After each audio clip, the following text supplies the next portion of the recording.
I'll be the one by your side through the good and the hard times, when we're laughing, when we're hurting. I'll be the one that you need through the love and tragedy, when we're winning, when we're losing. Take my hand, there's a better life ahead. Take my word, with you and me, there's a better life. There's a better life. There's a better life. There's a better life. I'll be the heart that's yours through the peace and dark wars, when we're loving, when we're fighting. Take my hand, there's a better life ahead. Take my word, with you and me, there's a better life. There's a better life. There's a better life. There's a better life.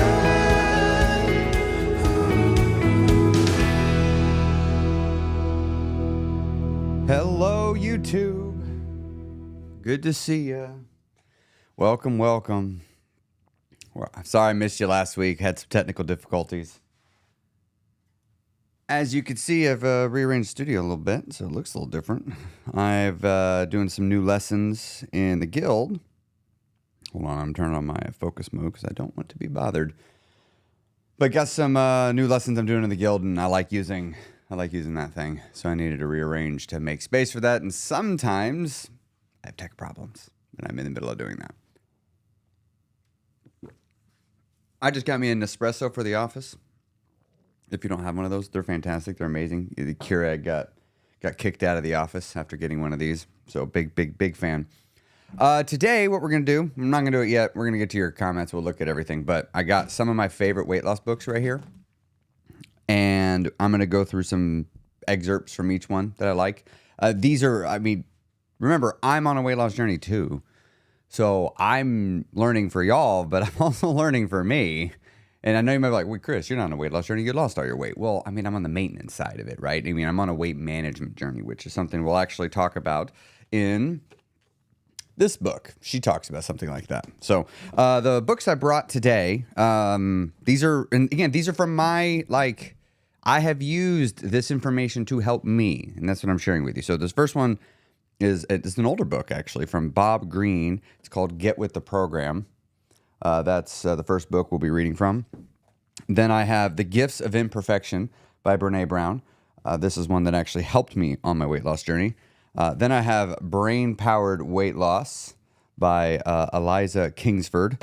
And then I have the Intuitive Eating Workbook by Evelyn Tribble and I need to learn how to say that name. Elise, is it Resch? I don't know how to say it. R-E-S-C-H. I don't know how to pronounce that. So anybody that has that last name, I apologize. People mispronounce my name all the time too. So, I see Misty. She put over here. Let's go to the comments here. Misty, my day runs on Nespresso, so she gets it. Misty totally gets it. Yeah, if you're part of the Nespresso fan club, chime in the chat. Let me know that I'm not alone in this one. Candace and I have just been super pumped about having the Nespresso. See, is that where I want the comment right there? Yeah, let's see. But the problem is, I'm reading them off to the side. What happens if I think I got these all messed up. See, in for those of you that don't know, here in the YouTube land, I like to do things. Oh, that looks terrible. Let's see. But if I stand back here, it can look like I'm looking at the comments, but that doesn't look right. Let's see. So let me get rid of that. Are you going on this journey live with me? Yes, because that's how I do things. So if I wanted to look at the comment over here, no, I'm just going to have to look at it there. All right. Let's see. Sandy, Nespresso for the win. Andrew loves his. Excellent. Good morning. Good morning. Let's see who else we got here. Amanda, or Armanda, listening while I cook. Yay for the broadcast. Yeah, I love doing these. I've been doing live streams on Monday now for 2 years. I mean, I've missed a handful of Mondays, sure, but like I've pretty much been here most Mondays for years. Finally able to catch it live. Glad you're able to catch it live. Are you all listening while working? Let's see. Come on. There we go. Listening while working. All right. I'm going through the rest of these. So if you got any questions, if you need any help, by all means, throw it in the chat. Happy to help while we're here. I needed another job to afford all my guilty wants. Yeah. Angelina, I'm a tea drinker. Tea is good. In the winter, I end up becoming a tea person a lot more because I want something hot. So I don't want my cold energy drinks, but I get a little burnt out on coffee. And so I switched to tea. What is your tea? Mine is Earl Grey or vanilla or caramel vanilla if I can happen to find it. Every now and then I can get my hands on some pumpkin flavored tea. I can't seem to find that as often where I live.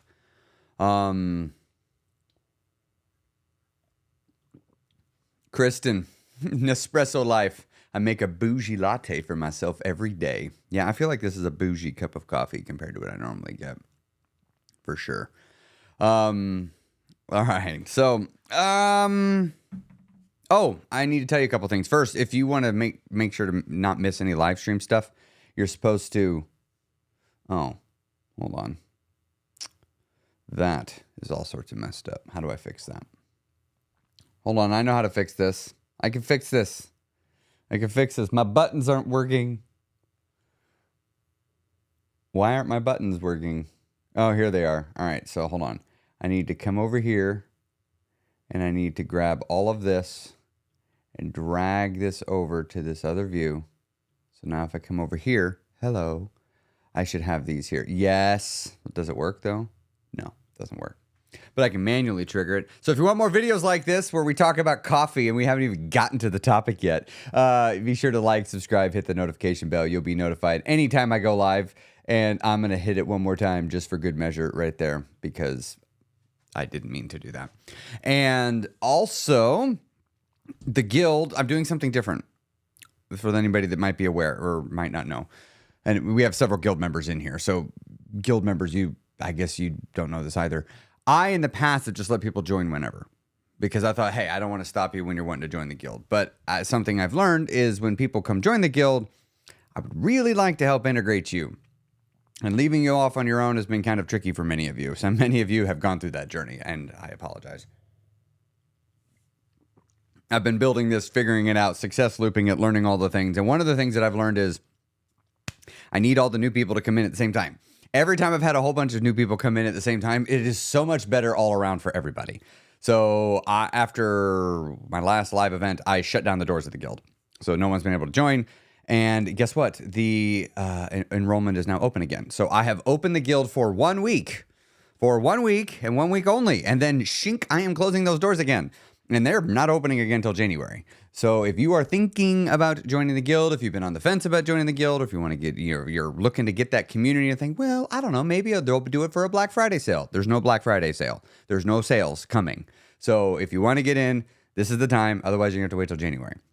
If you'd like to do that, you can head on over to theguildofchampions.com and you can come be a part of it. And here's the cool thing for you to be aware of, the thing I want you to know. If you join the guild, I am doing now a on-ramp program. This is specifically for new members. So this is where I coach you directly. We have our own meeting. It is separate from the rest of the guild. I have a few people from the guild that I've invited to come help.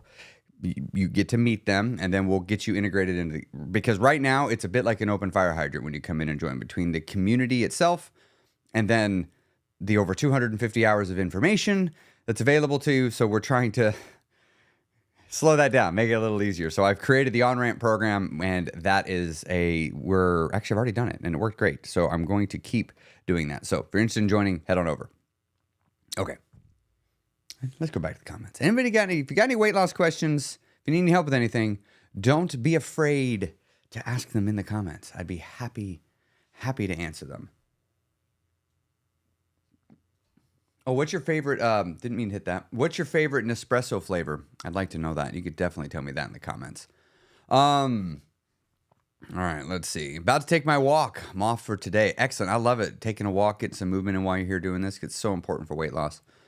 Chris Elm, I'm on the maintenance side of the journey too. Down 180 pounds. Wow, fantastic. 180 pounds. That's a lot. That's more than I weigh. I did a 5K this weekend and finished under 30 minutes for the first time ever at 20. You got a sub 30? Sweet, dude. I remember the first time I got a sub 30. That was an accomplishment. I mean, because that felt like nuts. I'm still chasing that sub 25. I'm like 25 in 3 seconds. But I've got injured, did other training.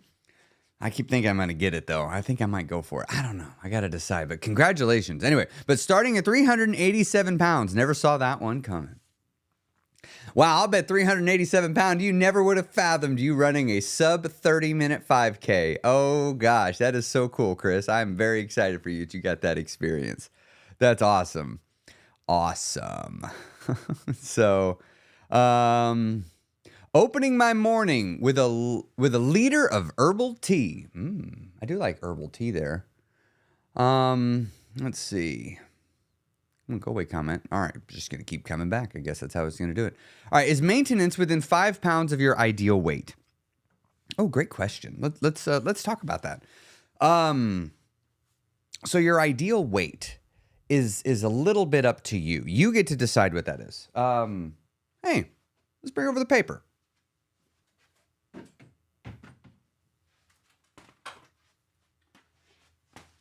Let you get a little taste of how we do things in the guild. It's not lit for this, so you should be able to see it, but...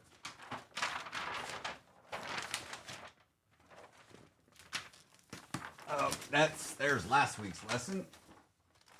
Go on, let go. The paper sometimes makes for some awkwardness. I just tell myself it adds to the realness of being in a room with me.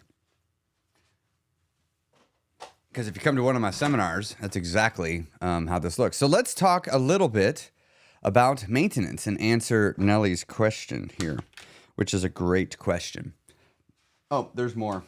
Wow, I got a lot further to go. How much should I write on this thing? Wow, I dedicated a lot of pages. I gotta fix this.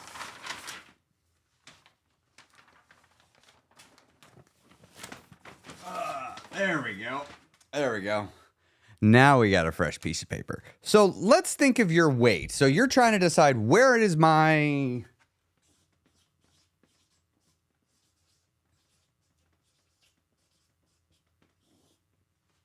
what is my goal weight? And again, I know you can't, I'm working with what I got. I was not planning to do this, but I think it's too cool to not. You know what? I got a light right here. Let me fix this.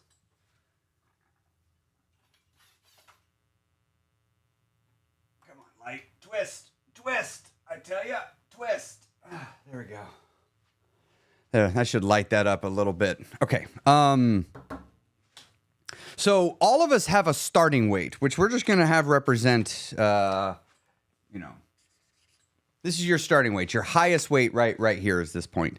And we have a scale here.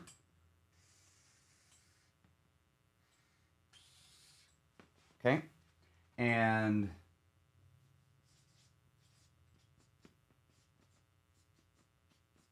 okay. So we have just a simple, where are you in this, right? And so we have weight. So the higher up you go, the more you weigh. The lower you go, the less you weigh. Now, many of you have this line in your mind. We're going to draw it we're going to do it as a dashed line. This is your safe dream goal, right? Many of you have in your mind a safe dream goal. It's the goal that you already believe you can do it, right? Like for me, when I started at 290 pounds, my safe dream goal was 220 pounds. Why? Because I felt like I could do it. I'd gotten real close to that. My last weight loss journey, I made it to 225 pounds. I can definitely get to 220. So let's just say that's represented with this.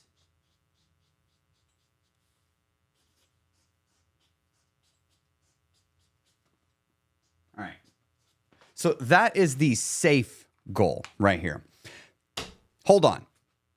I'm pivoting. I'm going to go move a second camera. I want you to be able to see this. So here, enjoy some music. Lovely music. Be right back.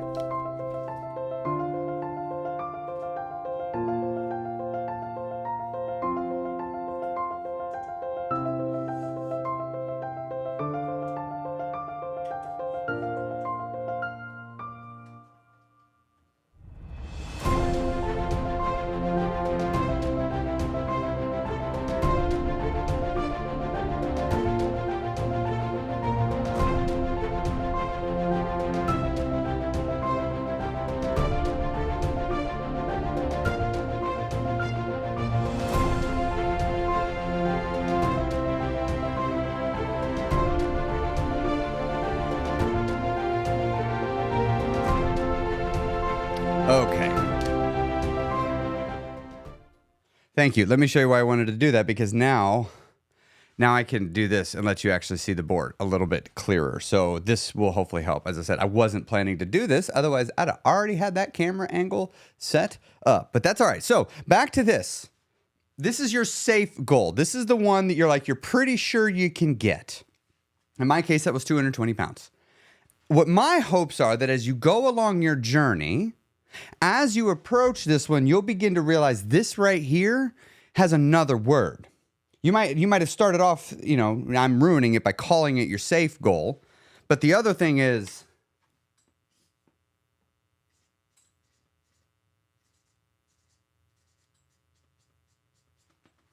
it's called good enough.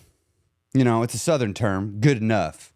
It's good enough for government work, right? It's just good enough. That's what this number is. Your good enough number. Your settling number. I don't know. I don't think I'm going to go further than that. All right. That's fine. It's fine. So somewhere you're going to get closer to that. And then what number are you going to set? You'll set some number lower, and eventually you got to decide where to stop. Like the stopping point. I'm done losing weight. My advice is, if you're going to go on a weight loss journey, keep going until you're absolutely sure you're done. Right? Like you're going to go through all this effort, all this trouble of turning on the weight loss mindset. Don't, turning it off and on is a pain, right? It's just a pain. Anybody that's gone on a maintenance break, when you've gone on a long period of weight loss, you get the mind in that headspace, you get going, you get your body used to eating at a deficit, you get your lifestyle going, and then you go on a maintenance break, and then you got to turn it back on. It sucks. So my advice is, as you're going along the journey, just keep going past, and then you find what your target weight is going to be. So how do you decide that? Here's how I look at it. It is not a target weight individually. It's a range, and you decide where you live in that range. I just call it the maintenance range, the happiness zone. I feel like I should probably coin a name for it, but I haven't. So we're going to use the blue to show this one.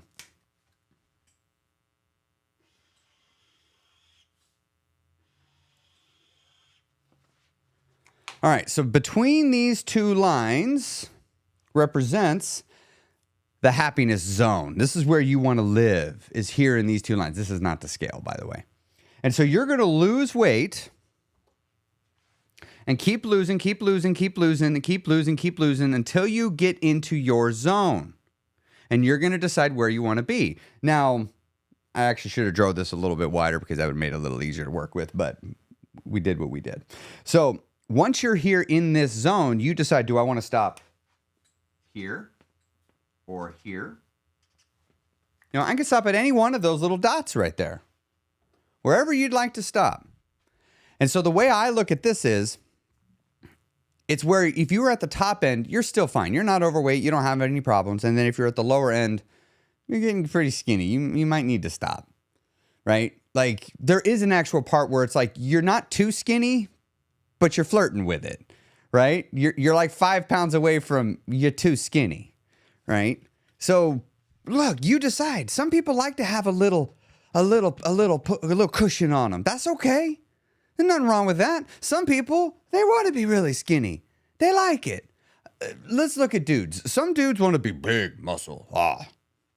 Some people like me, I'm skinny. Like, this is a small. Like, I'm a little dude. And I like being skinny. I like being a small guy. It helps when I'm running. But I just like it. I don't want to be big. So, hey, look, everybody likes different things. And so in here, you decide where you want to stop. Now, within here, you'll find this range is like 20, 30 pounds, depending on how tall you are. I mean, it's a noticeable window. Like in my case, I could go as low as like 155, 160, but I'm going to be skinny. I will be a skinny dude. I will not have a lot of muscle on me, right? Anything below that, no, I got no business being below that. I mean, again, 150 is skinny. 155, 160, I should say. Whereas now I'm 170. Like, I'm fine. I could easily put on another 10 pounds and be fine. Maybe even if it was more muscle, I could put on 15, 20 pounds, right? If it's all just muscle, then you can go a lot bigger. But assuming it's natural, like I got like a 30, 40 pound window that I could be within that's represented here. And again, this is where looking back, should have drew that a little wider. And again, if I'd have been prepared, I'd have already figured that out when I rehearsed it. So, but that needs to be, that's that 30 pound zone that you're getting in. And then you pick where you want to be. And how I look at it is within here,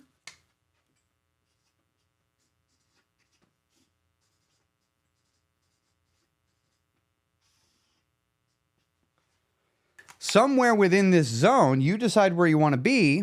And you maintain to a 5 pound window. This way you know you're in track and you can allow your body to have its natural fluctuations and aren't a problem. So my advice, in my case, I wanted to get to 160. I was saying 170. So I kept going to 165 and then I stopped. I went 5 pounds below the highest number I wanted to be. And that was then gave me 5 pounds to bounce around in. So great question talking about maintenance. Excellent.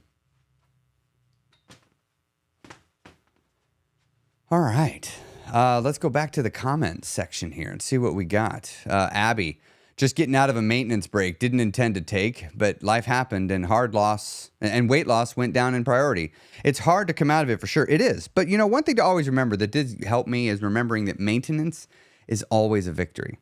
Always. It's never not a victory. It's just as much a victory as losing weight is. Let's see here. What else we got?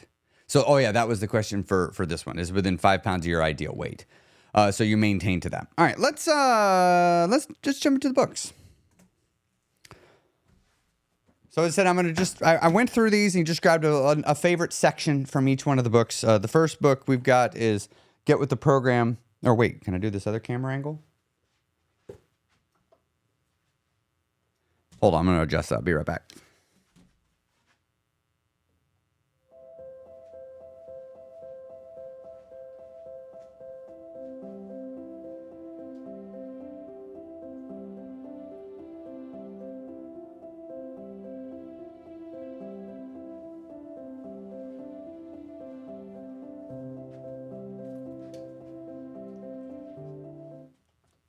All right, let's see. How's that other camera angle looking? Good enough, because I just want to do it to hold up books. Is that going to focus? Yeah. That way you have something you can look at. Except that is dark. Anyway, Get With the Program by Bob Greene. Really enjoy this one. The next book we're going to jump into is The Gifts of Imperfection by Brene Brown, if that's going to focus. Come on, camera. You can do it. There it is. Gifts of Imperfection by Brene Brown. And then Brain-Powered Weight Loss by Eliza Kingsford with an S. And then the Intuitive Eating Workbook. All right. Let's start with, actually, we're going to start with this one.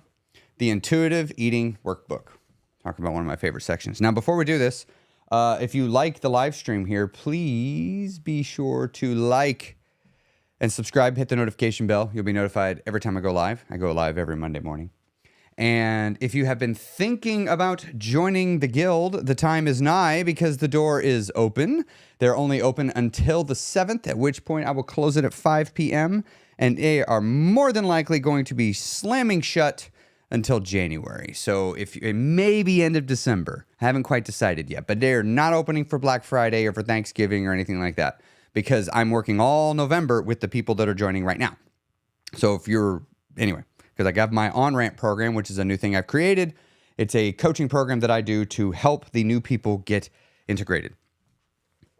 Guildofchampions.com if you want to learn more. All right, now let's talk about this book. I'm going to jump to page. If you happen to have this book now or you're watching this later, I'm on page 69. And this is, what chapter is this one? Principle 3, make peace with food. This was a very, very impactful chapter for me.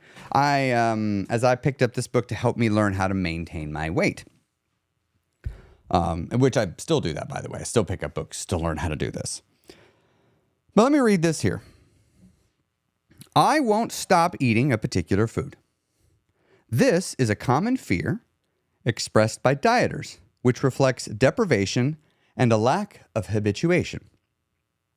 With no habituation experience, foods like chocolate remain exciting and daunting. Making peace with food is about experiencing habituation. It's understandable that if you have not experienced the ordinariness. Wow, I can read that in my brain. It is understandable that if you have not experienced the ordinariness of a favorite food, you will be reluctant to eat it. When you know that a food is no longer off limits, you will discover that when you eat past satisfaction, the pleasurable taste of food diminishes. The physical discomfort from eating too much will become apparent. You'll come to realize that overeating your favorite foods is no longer worth it. What do you think would happen if you ate your forbidden fruit every day at every meal? Would it be a satisfying experience every day? I love that. I love this section. Let me tell you about an assignment I've given several people. I've had a person like, oh, I keep overeating the chips. I say, excellent. Do you want to deal with it? Yeah. All right, here you go. I want you to have chips every day. Oh, no, Chris, I can't do that. Why? You're doing it anyway. Let's just make it part of the plan. No, I'm not supposed to have chips. Like, well, but you're doing it anyway. So let's just make it part of the plan. Let's just take away the breaking the rules part. I want you to have chips every day. Well, how much? I'm like, well, I mean, I would rather you did a reasonable portion, maybe 140, 200 calories worth. But hey, if you want to have 400 or 500 calories of chips every day, do it. I just want you to have them every day. Well, no, that I'll overeat. I'll gain weight. You won't. Trust me. I'm the coach. You're not. I know what I'm talking about. Just try it. You got a lot of people that won't try it. But here's what happens. When you go and you just have the food every day, it loses its excitement. It really does. It's crazy what happens in the brain when it truly is off limits. Now, you have to actually, in your heart, take it off limits. If every time you're like, I'm not supposed to be doing this, you're ruining it. You're supposed to just actually be like, no, I'm allowed to have this. I'm going to have some every day. How much would I like to have that would make me feel good and I could enjoy it? And just have it. I lost weight. I eat chips regularly. I still eat chips. Chips are fine. I eat chocolate regularly. Still eat chocolate. Chocolate's fine. I eat ice cream regularly. Still eat ice cream. Ice cream's fine. I drink alcohol. I don't drink alcohol now, but even alcohol is fine for weight loss. If you don't overdo it, it's always in the volume. You got to just eat a little bit less. And I love this section because it's talking about making the peace with it. I started saying to myself in the beginning of my journeys, before I read this, there's no good foods, there's no bad foods. There's just food. Because I realized every diet I had ever gone on started off with telling me what the bad foods are. Don't eat these ones. There's the villain. Stay away. Right? That wasn't working. So I decided to go, you know what? I see all them skinny bitches eating ice cream. I want to eat some ice cream. I'm going to be a skinny bitch too. I'm going to have some ice cream. Oh, look at this dude. He's over here. He's muscular. He's in shape. And I see him eating gummy worms. Well, I can eat some gummy worms. I don't like gummy worms, so I'm going to eat something else. But you get the point. I realized I started looking around and noticing all the other skinny people were eating all the foods I wanted to eat.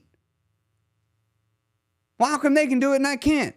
Oh, that's right. It's because I eat like 4 times as much, 3 times as often.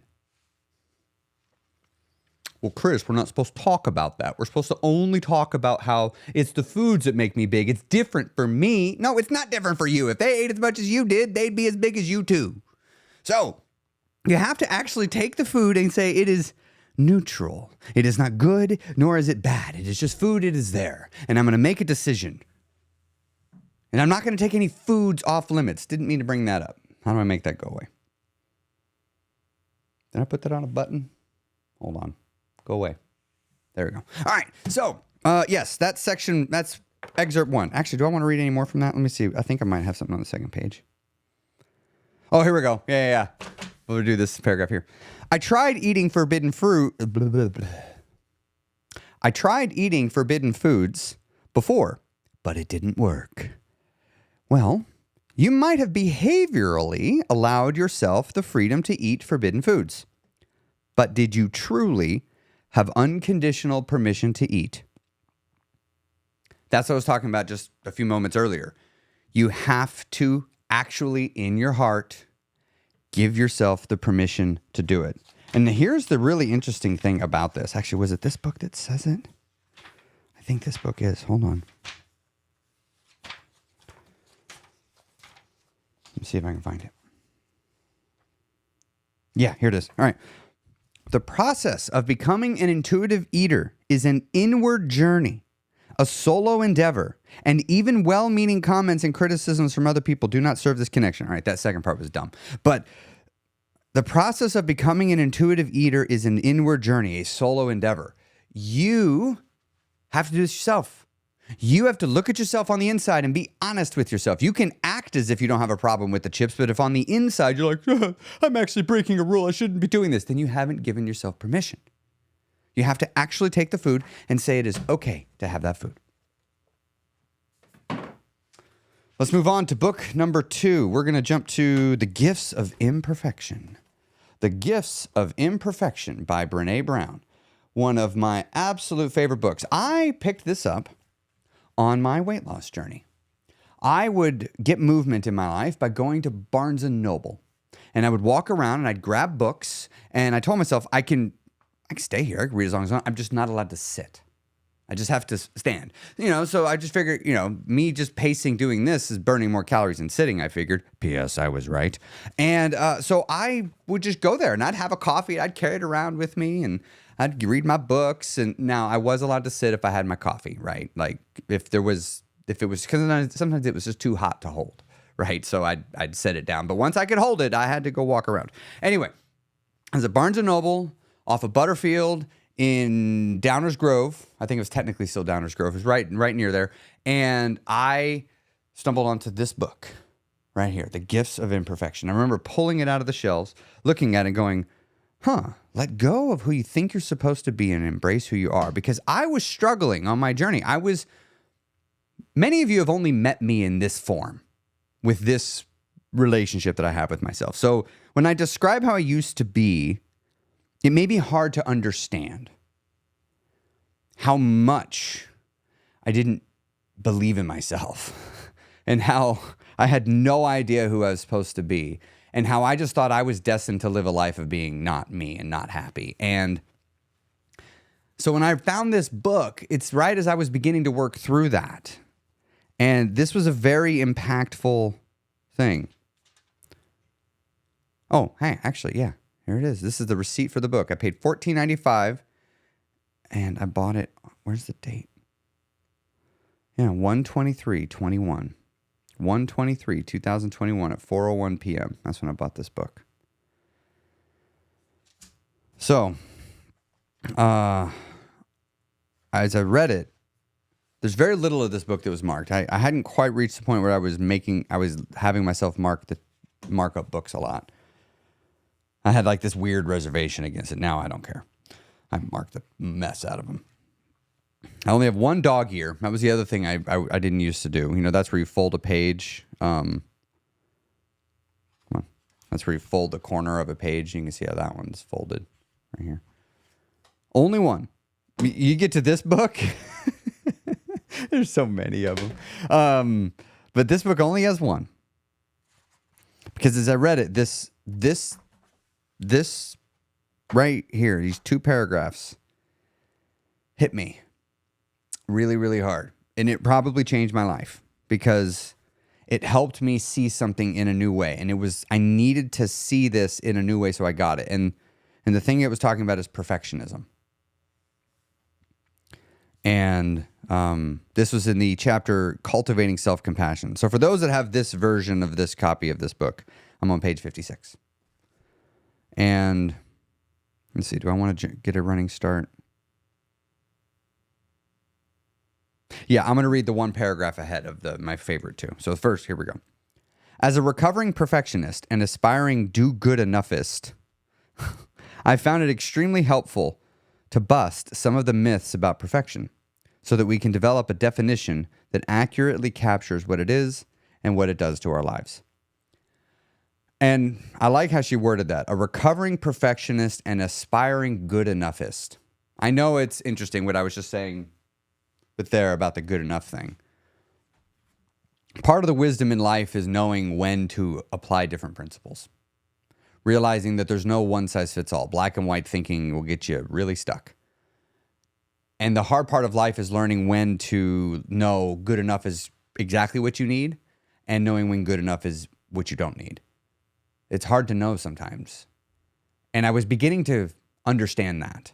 I was beginning to understand that there's actually a place, a valid place where aspiring to be just 80% on point is the ideal.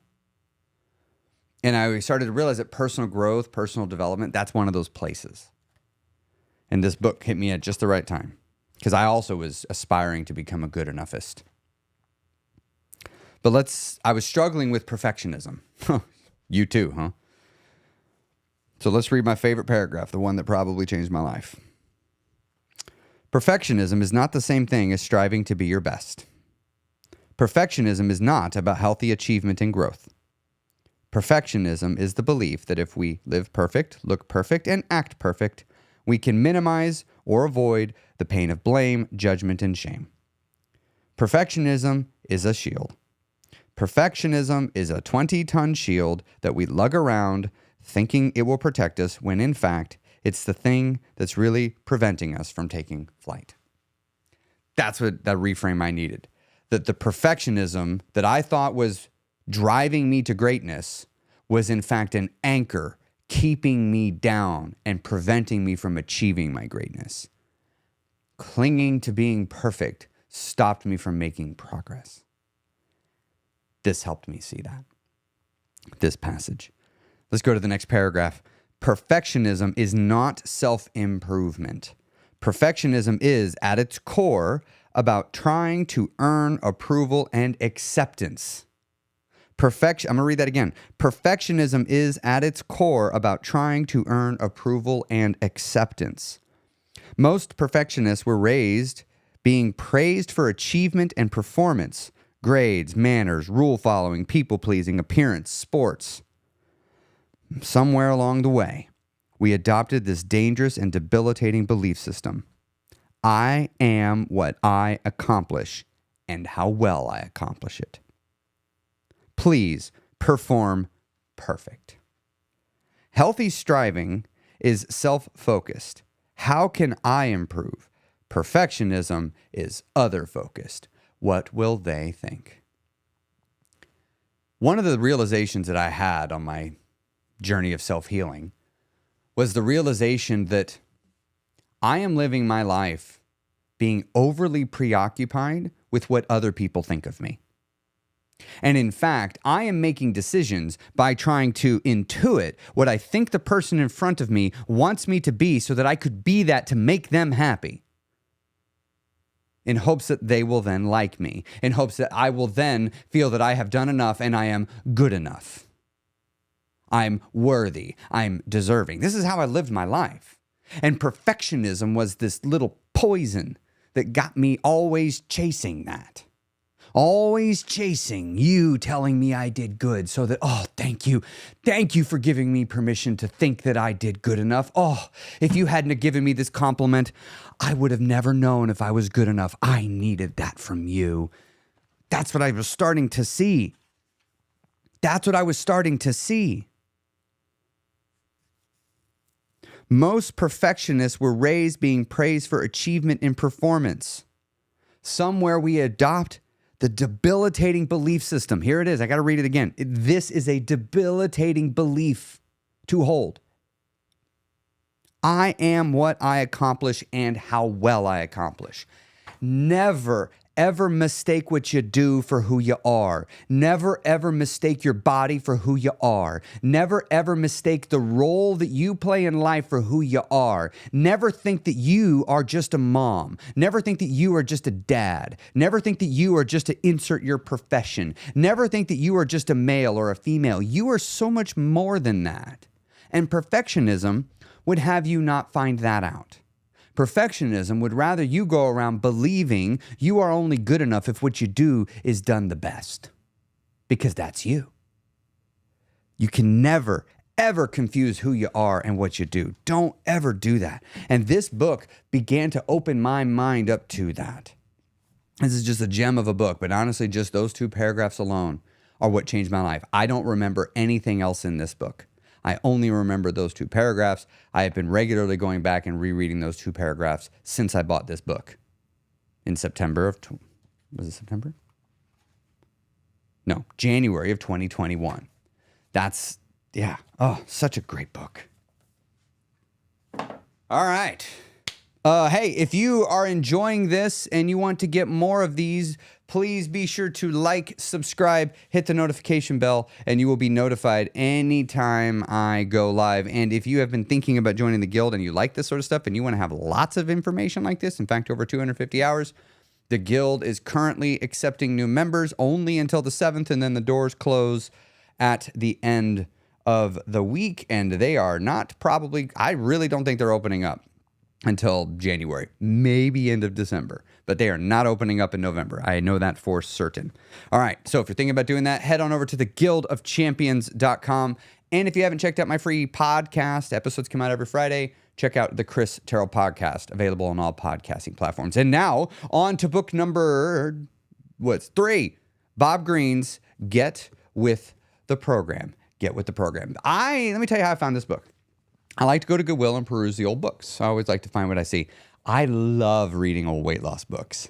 Y'all, the answers for how to lose weight and keep it off have been in the books for a while. It's just all the basic boring shit. And no one likes them. But I found this book. I picked it up and I'm like, get with the program. That's all it says. So just get with the program. I don't even know why I grabbed it, but I saw it said Simon & Schuster was the publisher. And as you can see here, I have a collection of personal development books, and there is many a book here written by Simon & Schuster. And so I was like, well, I'm going to just see what it is. And I pull it out and I look at it and it says, Getting Real About Your Weight, Health and Emotional Well-Being. And I'm like, a weight loss book that also mentions emotion next to it? Interesting. That's sort of my little angle. So I flip the book over and I read the book and I read the back, and I'm thinking, I think I need to read this. How much is it? $2? Why, I think I will take this home. It's even a hardcover. So I take this book home and I start reading it, and I just devoured it. It was such a good book. It's clear that the publisher said, hey, we need a plan. So he wrote a plan. It's a good plan. It's a little prescriptive, but for a person that likes prescriptive, this actually is not bad. His plan, but it is not like, I think this guy gets it. This is about emotional eating. This book pairs very well with this book, The 8 Keys to End Emotional Eating. But let's go to the section that I wanted to read from today out of this book. You're unlikely to have a copy of this, but if you just so happen to, it is page 139. And the section heading here is called Filling a Void. Filling a Void. Companionship, feelings of being appreciated, financial security, feeling safe, feeling a sense of contribution to society, and being able to express and receive love are all things we seek. When we don't receive these things, we feel something is missing in our lives. Using food to satisfy this emotional hunger is a rather common form of emotional eating and one of the most difficult causes to overcome. How many of you in your life, food is a way you give and receive love? How many of you, your parents, that's how they showed you love, is by giving you food, right? Oh, that's tough if you get hooked on food for love. The first step, which is often the hardest, is to pinpoint exactly what you feel you're missing. Often it's a romantic relationship.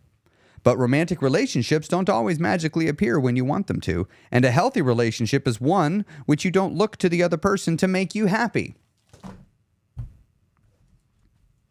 It's not your spouse's job to make you feel happy and good enough. I just need to make sure you know that. Okay. That's your job. Where was I? Oh, and good relationships take work. If eating to fill a void in your life sounds like one of your emotional eating triggers, you must seek out new sources of personal satisfaction and emotional gratification. You must find new activities and relationships that will reinforce your self-esteem and sense of well-being. Participate in volunteer work, sign up for a class to learn how to sharpen your career skills, speak a new language, sail, manage your finances, or grow orchids. Enter bike or running races in your community based on your level of fitness. Consider the practice of meditation. Yoga is quickly becoming one of the most popular physical and spiritual activities around. How do you cure boredom eating? You stop being bored, right? How do you stop emotional eating? You go after the reasons why you're emotional. So if you are feeling some sort of feelings from not having a good relationship in your life, go get a good relationship in your life. And then that will be taken care of. You won't solve that in the bottom of a box of Cheez-Its. And so what I like that he talked about this is go and do things. Find what is missing and then go solve it. Because if you keep solving your problem with eating, your problem is going to continue to go unsolved. If you are eating to fill a void of having no friends in life, eating more isn't going to fulfill that. And if you keep eating, you are... Some of you, am I going to say it? I'm going to say it. Some of you need to look around your friends and notice they're all over 300 pounds. I don't know who you all are here that need to hear that, but some of you do. And if you don't, you might be watching this on replay later. If all of your friends are over 300 pounds, you have found people that made it socially acceptable to do that. And so when you pull away to go adopt a new lifestyle, you might lose those friends, which might make you want to emotionally eat, which might pull you back to your friends. So I'm sharing that one because some of you, the reason why you're overweight, it's because of your relationships. And not just your friend relationships. It's your romantic relationships. Some of you, the reason why you're overweight is because you are in a bad relationship and you need to fix that. And you either need to turn and address the relationship head on and start working on it, or you need to leave. But solving it by eating isn't going to work. Solving it by sitting around hoping it'll sort itself out, but you've been waiting for 10 years. Look, I get it. You want to wait for a couple of years, see if it's going to sort itself out? Cool. But if it's been 2 or 3, 4 or 5 years and it ain't sorted itself out, it's time to start working on it. It's time to take that bull by the horn, so to speak, and start fixing it. Because for emotional eating to be gotten rid of, you have to go after the reasons you're emotionally eating. But you also have to recognize that by doing that, you might create more reasons to emotionally eat. So let's say it is a bad relationship and you start to pull away. You tried to work on it. You tried to fix it. It's not fixable. Or maybe it's one you should have left 10 years ago. You should have left a long time ago. And you're still there. And you finally going to get the courage up to leave. And this goes for men and women. This is both, right? Anybody could be in a bad relationship. And so as you do that, though, you're going to now find a void within you. And you might be tempted to fill that void with food. Don't fill voids with food anymore. Fill voids with activities. Fill voids with friends. Fill voids with yourself. Fill voids with meditation, with connection with your own sense of self. Fill voids with a sense of community. Fill voids by picking up new hobbies, adopting new skills, by living your life. Don't fill voids with food, because you're going to create voids along this journey. I don't know which ones you're going to create. You don't either. You might know a few, but a lot of them you won't know. They're just going to find you. So just remember that. All right. Last book. Brain Powered Weight Loss by Eliza Kingsford. This is a fun book. I like this book. This is one of my more recent acquisitions. Actually, a client recommended it to me, and I went and picked it up and read it in like a week. It was excellent. So I didn't really take any notes. I just sort of read right through it. For me, here's what I would say about this book. I got nothing new out of it. Everything in it I already knew, which was nice for me because of what I do for a living, because this person also does what I do. But I loved how this person worded some things. This person worded some things I was like, that's very clever. That was much better than how I do it. And but what I like is I like how she approaches something that I talk about too. It's a rite of passage, by the way. I hope all of you experience this, where somebody comes up to you and says, don't you think maybe you've traded one obsession for another? Well, I mean, yeah, that was sort of the point. I was trying to trade one obsession for another. I wanted to go from being obsessed with not caring about my body and only worrying about food to being obsessed with caring about my body, because I very much would like to live. And I want to be obsessed with taking care of this just as much as I want to be obsessed with being there for my family, just as much as I want to be obsessed with taking care of my finances, just as much as I want to be obsessed with having a nice home. I don't know if there's anything wrong with a little healthy obsession on healthy things. And so what I like here in step 11 for her in her book, it's called Cross the Bridge to Healthy Obsession. I love it. It's great. What's wrong with being a little obsessed with taking care of your body? Now, we're not talking about compulsions where you go to the other end and you develop like orthorexia. Or, I'm not talking about that, right? Just a healthy dose of obsession. It's like paranoia. A little bit is good. A lot's no good. All right. But let me read here. I'm just going to read this section. I love this part. You have learned what the planning and execution looks like. You have learned what your target behaviors look like. You are ready to live a life of healthy obsession. It's the new you, who you are, and where you want to be for the rest of your life. It can happen when you reach your healthy goal weight. It can happen while you're on your weight loss journey, or it can happen weeks or months into your new healthy lifestyle. You'll know when it's happening because you'll begin to realize you no longer struggle to live a healthy life. You desire to live a healthy life. It's what's making you thrive. I don't run to manage my weight. I run because I like how I feel. I don't eat certain foods and avoid others to manage my weight, even though I know that's going to be a byproduct. I do it because I know which foods make me feel great and which ones don't. I sleep because I like how it makes me feel, not because it makes me lose weight. All right. This doesn't mean that you'll never struggle, but it means your inner power to maintain all you have achieved is greater than your resistant biology and other forces that tempt you to stray. Let me read that again. Listen, listen, listen, listen. Stop whatever you're doing and listen.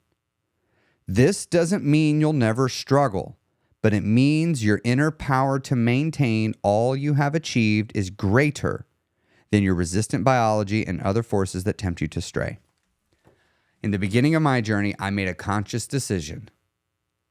Even though there might be something about my body that is making me predisposed to lose weight, I don't know what it is definitively. So I'm just going to choose to believe that there are things that I can do, that I can make it better. Otherwise, I'm screwed. And I don't want to be screwed. You can overcome the food noise. Many people look at the food noise in their brain and think, I can't do it. The only way to do it is with Ozempic or Wegovy. That's just not true. I'm willing to bet most of you have not actually done what's in here or not actually done what I teach. I'm willing to bet you've not done it. And you can't say you've tried everything if you haven't actually tried everything. And I know the Ozempic Wegovy seems like a surefire thing. And you make your own decision. You know you are a weight controller. You accept it. You recognize it as a work of ongoing progress, a life of vigilance that's become second nature. You are mindful of your food choices and make them after considering the consequences and rewards. When something goes awry, oh no, I'm up 2 or 3 pounds. You know what to do next. The exercises you've learned automatically play in your head. You continually tell yourself the present moment is the only thing I can control. You're living a life of healthy obsession and you relish it. It can be calming. It can be exhilarating. It can be both. However it feels to you, it is your own personal award. When you learn how to manage your weight, you don't worry about weight loss, weight gain, because you're managing it. You've learned how to control it. And that's the ultimate outcome is that we want to get to. We want to get to the place where you are controlling your weight. You dictate what you weigh. Just like I talked about there, you get to the window and you decide where you want to be in it. I teach people weight management, not weight loss, because I want to teach you how to bring it up and steer it flat and steer it down. I want to teach you how to control this. But you can't control this if you are emotionally eating all over the damn place. It ruins it. It ruins the plan. And that's why overcoming emotional eating is a central part of how I approach weight loss. It's a central part of how I think most people should approach weight loss. If you are 200, 300 pounds, if you're 100 pounds, 200 pounds overweight, you probably are an emotional eater. Like, I have not yet sat down with somebody that is that big and had a conversation with them and then walked away going, they'd never emotionally eat. I've had many a person sit down in front of me and say, Chris, I am not an emotional eater. I'm like, okay. And then we talk for an hour or two and they're like, shit, I'm an emotional eater. I'm like, I know. Like, I'm telling you, if you're 100 to 200 pounds overweight, you're an emotional eater. Do you have a disorder? Well, no, not necessarily. Like, no, a lot of people are 100, 200, 300 pounds overweight and they don't have a disorder. Emotional eating is a problematic thing that is hard to stop, but that doesn't mean it's a disorder. It can be. Now, I don't deal with disorders, right? You got to go see a specialist for that. But I teach the basics. I teach the stuff that works on the non-disordered side of the spectrum. So we have normal, we have disorder. I want to help you here in the middle. But if we can get this emotional eating out of the way, the field opens up and you can take care of everything else and it becomes a lot easier. All right, we're going to wrap up here. If you enjoy the live streams, please be sure to like, subscribe, hit the notification bell to be notified every time I go live here on YouTube. Also, if you've been thinking about joining the Guild, you can do that. The doors to the Guild close on November 7th at 5 p.m. Central Standard Time. And when you join, you will be invited to my on-ramp program. That is my small group coaching program that you'll be in for your first month while I help get you integrated into the Guild and get you connected with some other Guild members. If you want to learn more about the Guild and what it has to offer, head on over to theguildofchampions.com. Don't forget about my free, I mentioned it's free, podcast that comes out every Friday. We've got over 108, I think I'm about to hit 180 episodes there. So lots of weight loss, mindset first weight loss content available for you. Go dive into that there. On this last week's episode, I talked about the scale, but from a mindset standpoint, the mentality of it. And I think if you have struggled with the scale at all, you will find that podcast to be very valuable. Have a great week, everybody. So good to see you. I'm going to go get ready because here in about 2 hours, I'm doing my support group in the Guild, which is a new thing I've started doing where we do support group sessions, unstructured. You can come in, you can talk and get the support and encouragement you need from your community, which is an excellent part of the Guild. And I've been really enjoying that. And I'm going to be doing a lot more of those. Talk to you all soon. See ya. Bye.